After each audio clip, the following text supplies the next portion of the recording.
সর্বশেষ ৮ই মে লখনউ সুপার জায়ান্টসের বিপক্ষে ম্যাচে জয়ের পর গতকাল পাঞ্জাব কিংসের বিপক্ষে ২১৫ রানের টার্গেট হেসে খেলে জিতেছে সানরাইজার্স হায়দ্রাবাদ।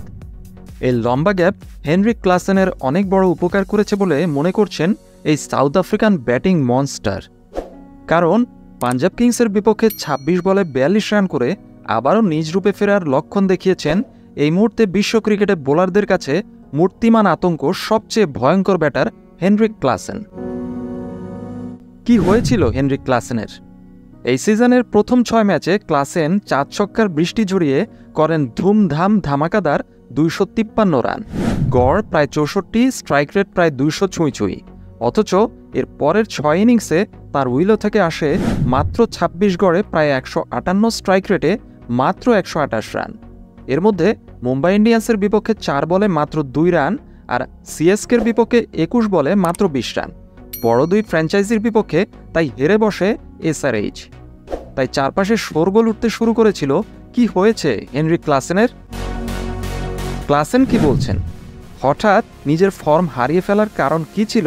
প্রশ্নের জবাবে ক্লাসেন বলেন, আমি আসলে বলের দিকে একদমই তাকাচ্ছিলাম না, আর আমি অনেক বেশি মুভ করছিলাম। আমি নেটে নিজেকে চ্যালেঞ্জ জানিয়েছিলাম।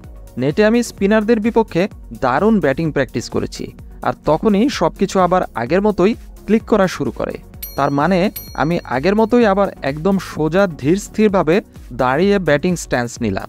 খুব বেশি নড়াচড়া করা বন্ধ করলাম, বলের দিকে নজর দেওয়া শুরু করলাম, আর তখনই সব আগের মতো ঠিকঠাক হতে শুরু করলো। আমি এখন অনেক খুশি। লম্বা গ্যাপ কতটুকু সাহায্য করেছে? প্রায় ১২ দিনের লম্বা গ্যাপ হেনরিক ক্লাসেনকে নিজের ব্যাটিং নিয়ে কাজ করার সুযোগ করে দিয়েছে। ক্লাসেন স্বীকার করলেন সেটাও। সত্যি বলতে এই লম্বা একটা গ্যাপের সুযোগ পাওয়া এর চেয়ে ভালো সময় আর হয় না। অনেক ধকল গেছে গত ২ মাসে। এর ফাঁকে এমন অবসর সত্যি দারুণ টাইমিংয়ে হয়েছে। তাই এখন প্লে অফে আমরা একদম ফিজিক্যালি এবং মেন্টালি ফ্রেশ হয়ে মাঠে নামতে পারবো, এবং এরপর বিশ্বকাপেও। আমার মনে হচ্ছে যেন এটা একদম উপরওয়ালার কাছ থেকে এসেছে।